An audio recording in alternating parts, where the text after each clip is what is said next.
ជំរាបសួរបងប្អូនសូមស្វាគមន៍មកកាន់ Channel ស្លឹកតើយនៅពេលនេះអ្នកខ្ញុំសូមបង្ហាញជូនបងប្អូនអំពីរបៀបបកឬក៏សម្អាតសម្បកសណ្តែកខៀវឲ្យបានស្អាតល្អមុននឹងឈានចូលដល់វិធីធ្វើចំពោះបងប្អូនថ្មីៗដែលមិនធ្លាប់បានចុច Subscribe ដល់ Channel របស់អ្នកខ្ញុំ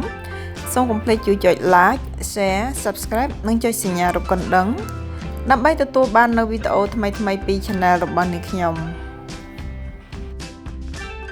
វិធីដែលអ្នកខ្ញុំយកមកបង្ហាញជូនបងប្អូននៅពេលនេះគឺជាវិធីដែលងាយៗសម្ភារៈដែលយើងត្រូវយកមកប្រើនោះគឺជាសម្ភារៈដែលមាននៅក្នុងផ្ទះបាយតែម្ដង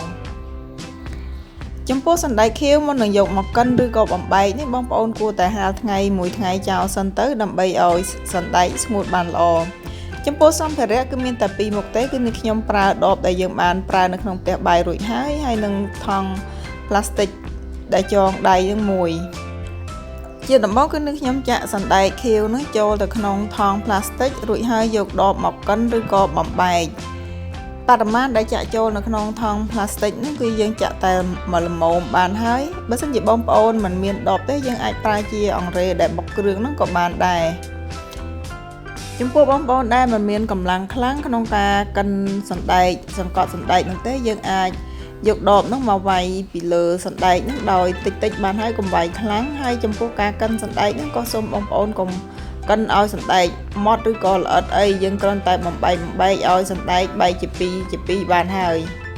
យើងព្យាយាមធ្វើយ៉ាងណាឲ្យសណ្តែកនោះបានបែកជាពីរនោះឲ្យបានបរិមាណរាងច្រើនចាបើសិនជាយើងបំបែកទៅមើលទៅឃើញថាវានៅក្របទាំងមូលច្រើនទេយើងបន្តបំបែករហូតដល់តែសណ្តែកយើងនោះបែកបានល្អដូចនេះខ្ញុំតេស្តមើលហ្នឹងនៅពេលដែលបំបែកលើកទី1ទៅឃើញថាបរិមាណសណ្តែកដែលនៅក្របទាំងមូលនោះរាងច្រើនដូច្នេះនេះខ្ញុំក៏បន្តបំបែកសណ្តែកបន្តទៅទៀតកាលពីដើមឡើយគឺចាស់ក៏តែងតែប្រើ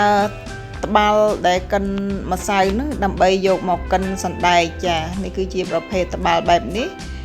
ដែលចាស់យើងតែងតែប្រើរូបភាពត្បាល់កិនម្សៅនេះគឺនេះខ្ញុំយកមកពីបែបផ្សាយថ្មីទេដែលយកមកបង្ហាញជូនបងប្អូនចាពីព្រោះក្មេងៗចំនួនក្រោយប្រហែលជាមិនស្គាល់ត្បាល់នឹងទេសណ្តែកដែលបានបំបែកហើយនោះគឺយើងអាចយកសណ្តែកនោះទៅត្រាំចោលចំនួន1យប់ទៅដើម្បីឲ្យគ្រាប់សណ្តែកនោះរីកហើយយើងយកមកលាងជម្រះសម្អាតសម្បកវាចេញវិធីបកសម្បកសណ្តែកខៀវដែលនឹងខ្ញុំយកមកបង្ហាញជូនបងប្អូននៅពេលនេះគឺសមស្របចំពោះបងប្អូនដែលពិបាកស្វែងរកសណ្តែកខៀវដែលបកសម្បកស្អាតស្រាប់រួចហើយយកមកធ្វើជាចំណីអាហារឬក៏ជានំដូចនឹងខ្ញុំនៅពេលនេះដែរគឺនឹងខ្ញុំពិបាកស្វែងរកទិញសណ្តែកខៀវដែលបានបកសម្បករួចហើយក៏ប៉ុន្តែជាសំណាងល្អដែរដែលនៅក្នុងផ្ទះនឹងមានសណ្តែកខៀវទាំងមូលដូច្នេះដើម្បីបានសណ្តែកខៀវដែលស្អាតមិនមានសម្បកយកមកធ្វើជាស្នូលនំឬក៏ជាចំណីអាហារគឺនេះខ្ញុំជ្រើសរើសយកវិធីនេះដើម្បី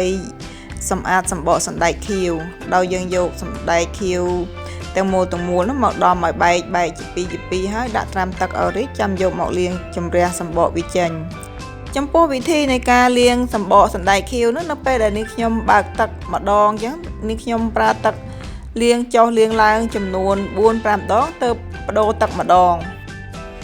ការធ្វើបែបនេះគឺដើម្បីសន្សំសំចៃទឹកចាដោយសារការលាងជម្រះសម្បកសណ្តែកខៀវនេះគឺយើងត្រូវការលាងជម្រះច្រើនទឹកមែនតើដូច្នេះនៅពេលដែលយើងលាងជម្រះម្ដងនៅពេលដែលដាក់ទឹកម្ដងគឺយើងអាចលាងជម្រះ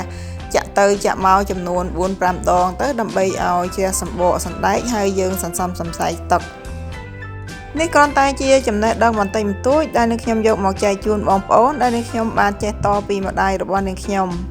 ចាពីព្រោះកាលពីនេះខ្ញុំនៅតូចគឺនេះខ្ញុំជំនាញហើយខាងលាងសម្បកសណ្តែកហ្នឹងសឹងតែរាល់ថ្ងៃចាដោយសារម្ដាយនេះខ្ញុំគាត់ធ្វើនំលក់ជួនកាលធ្វើនំបត់នំគមនំបត់នំអន្សមជ្រូកជាដើមដូច្នេះនេះខ្ញុំត្រូវតែលាងជម្រះសម្បកសណ្តែកខៀវហ្នឹងជូនគាត់រៀងរាល់ថ្ងៃចានៅត្រង់ចំណុចនេះគឺនេះខ្ញុំយកសណ្តែកដែលនៅទាំងមូលនោះមកច្របាច់ឲ្យវាជ្រះសម្បកខណៈពេលដែលនេះខ្ញុំបំបែកសណ្តែកនិងដបនឹងគឺมันបានបែកគ្រាប់សណ្តែកសពល្អដូច្នេះនៅពេលដែលយើងត្រាំទៅសណ្តែករបស់យើងនៅទាំងមូលហើយយកមកលាងជម្រះសម្បកគឺវាអត់ជ្រះទេដូច្នេះយើងត្រូវតែច្របាច់ឲ្យវាបែកឲ្យជ្រុះសម្បកសិន ច បន្ទាប់នៅត្រង់កន្លែងកិនសណ្ដែកហ្នឹងនាងខ្ញុំបានបញ្ជាក់ជូនបងប្អូនថាត្រូវតែធ្វើយ៉ាងណាឲ្យគ្រាប់សណ្ដែកហ្នឹងបែកឲ្យសព្វចាបើមិនជាមិនបានបែកសព្វទេនៅពេលដែលយើងលាងគឺពិបាកបន្តិចហើយនេះខ្ញុំចង់ត្រឡប់ទៅចំណុចដើមនៅត្រង់សម្ភារៈដែលយើងជ្រើសរើសយកមកដើម្បីបំបែកសណ្ដែកខៀវនោះបងប្អូនអាចមើលសម្ភារៈដែលមាននៅក្នុងផ្ទះបាយរបស់បងប្អូនមានសម្ភារៈណាដែលអាចបំបែកបានបងប្អូនអាចប្រើសម្ភារៈនឹងទៅចានេះគ្រាន់តែជាវិធីដែលយើងធ្វើនៅតាមផ្ទះបន្តិចបន្តួចទេបើសិនជាគេធ្វើលក្ខណៈអាជីវកម្មធំគឺគេមានសម្ភារៈឬក៏ជាត្បាល់កិនម្សៅដូចនេះខ្ញុំបង្ហាញជូនបងប្អូនពីខាងដើមដូច្នោះដែរចាសណ្ដែកខៀវរបស់នាងខ្ញុំនៅពេលនេះគឺបានលាងជម្រះស្អាតហើយនៅសល់តែបន្តិចបន្តួចដូច្នេះនាងខ្ញុំលាងតែមួយទឹកទៀតចាក់រៀងកលែងបន្តិចមកគឺជ្រះសម្បកស្អាតហើយយើងអាចយកសណ្ដែកនេះមកប្រើការធ្វើជាស្នូលនំឬក៏ចំណីអាហារទៅតាមតម្រូវការរបស់បងប្អូនបានហើយចាគឺពិតជាមិនពិបាកទេនៅក្នុងការយកសម្បកសណ្ដែកខៀវចេញនេះគឺងាយស្រួលគ្រាន់តែយើងត្រូវរៀងចំណាយពេលលាងដើម្បីជម្រះសម្បកសណ្ដែកតែបន្តិចសូមអរគុណបងប្អូនចំពោះការតាមដានទស្សនាវីដេអូរបស់នាងខ្ញុំតាំងពីចំណុចចាប់ផ្ដើមរហូតដល់ទីបញ្ចប់នៅពេលនេះអំពីគន្លឹះនៃការបកសម្បកសណ្ដែកខៀវងាយដោយខ្លួនឯងនៅផ្ទះចំពោះបងប្អូនថ្មីដែលមិនធ្លាប់បានចុច Subscribe ដល់ Channel របស់នាងខ្ញុំសូមកុំភ្លេចជួយចុច Like Share Subscribe និងចុចសញ្ញារូបកណ្ដឹងដើម្បីទទួលបាននូវវីដេអូថ្មីពី Channel របស់នាងខ្ញុំសម្រាប់ពេលនេះនាងខ្ញុំសូមអរគុណសូមជម្រាបលាជួបគ្នានៅវីដេអូថ្មីក្រោយៗជាបន្តទៀត